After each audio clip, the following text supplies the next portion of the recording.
Police സ്റ്റേഷനിലെ മർദ്ദനവും കള്ളക്കേസ് ചമക്കലും ഗുരുതര ഭവിഷ്യത്തുള്ള കുറ്റമാകും.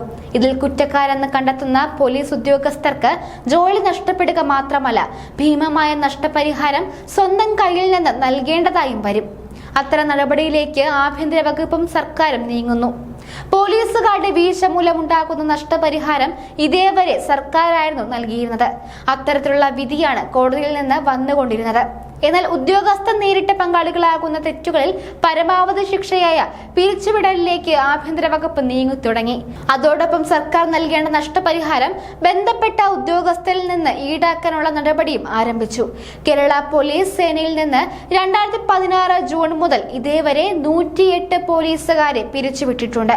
ഭരണഘടനയുടെ 311 അനുച്ഛേദ പ്രകാരമുള്ള നടപടികൾ പൂർത്തിയാക്കിയ ശേഷമാണ് പിരിച്ചുവിടൽ. ഇൻസ്പെക്ടർ വരെയുള്ളവരെ പോലീസ് മേധാവിക്ക് പിരിച്ചുവിടാനാകും. അതിനു മുകളിലുള്ളവരെ പിരിച്ചുവിട്ട് ഉത്തരവിറക്കുന്നത് ആഭ്യന്തര വകുപ്പാണ്.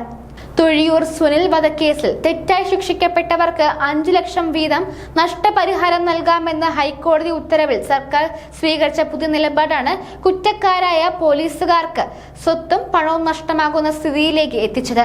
1994 ഗുരുവായൂർ പോലീസ് ചുമത്തിയ കള്ളക്കേസിൽ നഷ്ടപരിഹാരം നൽകേണ്ടത് ബന്ധപ്പെട്ട പോലീസുകാരാണെന്ന് കാണിച്ച് സർക്കാർ ഈയിടെ ഉത്തരവിറക്കിയിരുന്നു. നഷ്ടപരിഹാരം സർക്കാർ നൽകുക എന്ന വ്യവസ്ഥാപിത നടപടിയിൽ നിന്ന് മാറിയുള്ള ഉത്തരവ് സേനാംഗങ്ങളെ കൂടുതൽ ജാഗ്രതയുള്ളവരാക്കാൻ ലക്ഷ്യമിട്ടുള്ളതായിരുന്നു.